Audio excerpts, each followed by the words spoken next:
Hello everyone, আজকে আমার husband ফিশের একটা স্পেশাল রেসিপি বানাচ্ছি, আপনারা একটু এনজয় করবেন।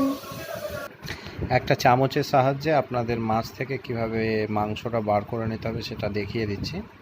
এটা আপনারা একটু খেয়াল করুন। 300 গ্রাম চিতল মাছের পেটি, এটাকে ছাড়িয়ে নেওয়া হয়েছে। কিভাবে ছাড়িয়েছি আমি দেখিয়ে দিয়েছি আপনাদের। এখানে নিয়েছি একটা মিডিয়াম সাইজের আলু, এখানে নেওয়া হয়েছে একটু টমেটো, একটা ছোট সাইজের টমেটোকে বাটা রয়েছে, আর একটা ছোট সাইজের পেঁয়াজকে এখানে বেটে রাখা হয়েছে। এখানে আমরা নিয়েছি কিছুটা জিরে গুঁড়ো, এখানে ধনে গুঁড়ো রয়েছে, একটু নুন রয়েছে, আপনারা প্রয়োজন মতো মেশাবেন, এখানে হলুদ গুঁড়ো রয়েছে, আর শুকনো লঙ্কার গুঁড়ো। রান্নার জন্য আমাদের লাগবে দুটো ছোট সাইজের তেজপাতা, একটা শুকনো লঙ্কার, আর একটু জিরে, আর একটু আদা রসুন বাটা। এবার আমরা একটা নিয়ে নিয়েছি ছোট সাইজের বল, যার মধ্যে আমাদের মাছ এবং আলু আর এর সমস্ত ইনগ্রেডিয়েন্টগুলো মেশাতে হবে। আপনারা একটু লক্ষ্য করুন।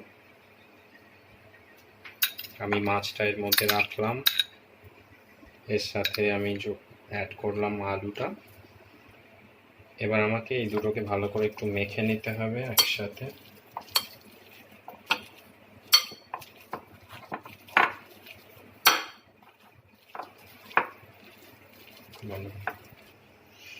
এখানে আমাদের মেশাতে হবে একটু জিরে গুঁড়ো, একটু ধনে গুঁড়ো, পরিমাণ মতো নুন, একটু শুকনো লঙ্কার গুঁড়ো, একটু আদা রসুনের পেস্ট। মশলা দিয়ে মাছটাকে ভালো করে মেখে নিলাম, আর একটা পাত্রের মধ্যে খানিকটা জল বসিয়েছি গরম করার জন্য। করে নিই। এবার আমি ওই মাখা মাছটাকে ছোট ছোট সাইজের এরকম শেপের করে রেখেছি। এটাকে আমাকে গরম জলের মধ্যে একটু সেদ্ধ করে নিতে হবে। একটু ফুটবে তারপর তো ঠিক আছে। এবার আমি মাছগুলোকে গরম জলের মধ্যে ছাড়বো। এটা বেশিক্ষণ করা যাবে না, 5 থেকে 7 মিনিট। আমি পুরো মাছগুলো পাত্রের মধ্যে দিয়ে দিয়েছি গরম জলের মধ্যে সেদ্ধ হওয়ার জন্য। কিন্তু খেয়াল রাখবেন এটা যেন 5 থেকে 7 মিনিটের বেশি সেদ্ধ না হয়, তাহলে খুব টাইট হয়ে যাবে। এটা আমাদের সেদ্ধ হয়ে গেছে। এবার আমাদের গ্যাসের ফ্লেমটা বন্ধ করে এগুলোকে ছেঁকে তুলে নিতে হবে। আর মনে রাখবেন এই জলটা আপনাদের ফেলা চলবে না, এই জলটা দিয়ে আমাদের গ্রেভিটা রেডি করতে হবে। আমি এবার এগুলোকে তুলে নেব প্লেটের মধ্যে।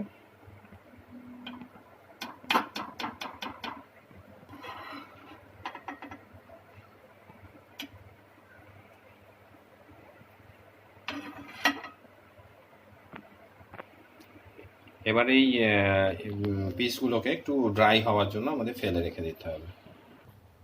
এবার আমি এই পাত্র গরম হতে দিয়েছি, এর মধ্যে আমি 4 টেবিল স্পুন সর্ষের তেল দেব গরম হওয়ার জন্য। মনে রাখতে হবে পুরো রান্নাটাই হবে সর্ষের তেলে।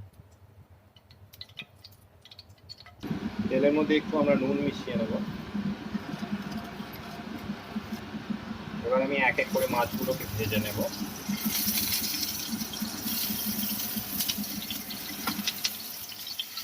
তেলের আঁচটা কি কম হবে না এরকমই থাকবে? মাছগুলো আমি সব এই ফ্রাইং প্যানের মধ্যে রেখে নিয়েছি। মাছগুলো ভাজা হচ্ছে, মিডিয়াম আঁচে ভাজতে হবে, আর খানিকক্ষণ পর এগুলোকে উল্টে নিতে হবে। এবার আমি মাছগুলোকে উল্টে নেব এক এক করে।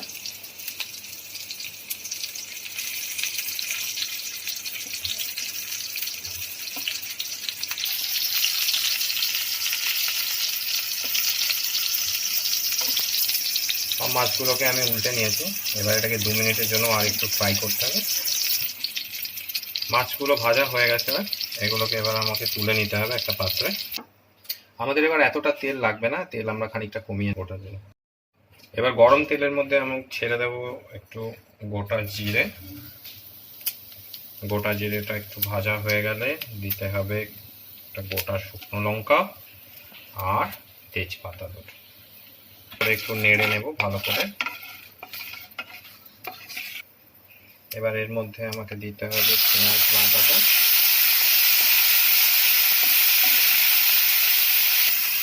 একটু হালকা গোল্ডেন ফ্রাই করতে হবে। আপনারা দেখছেন পেঁয়াজটা কিছুটা গোল্ডেন ফ্রাই হয়ে গেছে। এবার এর মধ্যে মেশাতে হবে 1 টেবিল স্পুন আদা রসুনের পেস্ট। এটা ভালো করে মিক্স হয়ে গেছে, ফ্রাইও হয়ে গেছে। এবার একটু মিশিয়ে দেবো এর মধ্যে টমেটো দিয়ে। এখন আমি মেশাবো এর মধ্যে একটু হলুদ, নুনটা আপনারা স্বাদ অনুযায়ী মেশাবেন। ভালো করে মিক্স করে নিচ্ছি।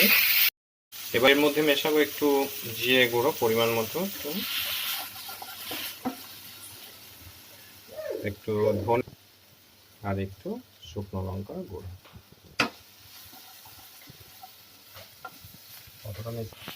এখন এর মধ্যে ওই মাছ সেদ্ধ করা জলটা দিতে হবে আর এটাকে ঢাকা দিয়ে রাখতে হবে যতক্ষণ না মশলাটা তেল ছাড়ে। এবার আমি পাত্রটা ঢাকা দিয়ে রাখবো। ঢাকা দিতে হবে 5 মিনিটের জন্য আর গ্যাসের ফ্লেমটা লো করে রাখতে হবে। মশলাটা রেডি হয়েছে কিনা দেখতে হবে। রেডি হয়ে গেছে, এটা একটু তেল ছেড়ে দিয়েছে। এবার এর মধ্যে মিশিয়ে নেবো একটু চিনি,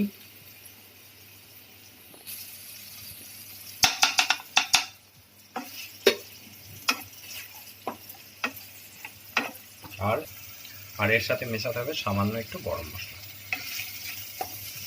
এবার মশলাটাকে একটু হাই ফ্লেমে খানিকক্ষণ ধরে কষিয়ে নিতে হবে। আর গ্রেভির জন্য আপনারা যে জলটা রেখে দিয়েছিলেন মাছ সেদ্ধ করা, সেই জলটা দিয়ে আপনাকে গ্রেভিটা বানাতে হবে। আপনারা পরিমাণ মতো গ্রেভি বানাতে পারেন। মশলা প্রায় রেডি হয়ে গেছে, এবার আমরা ওই জলটা মিশিয়ে নেব।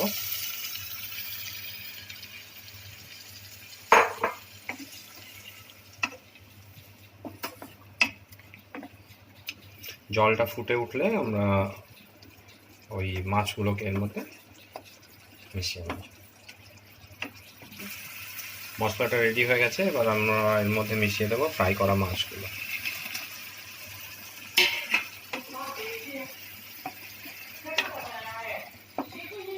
ফ্লেম লো করে দিতে হবে।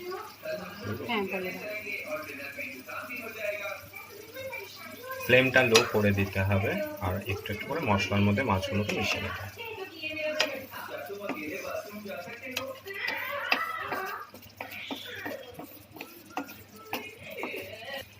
এবার এটা রেডি হয়ে গেছে, এবার আমরা এটাকে নামিয়ে নেব আর একটি পাত্রের মধ্যে এটাকে সাজিয়ে নেব।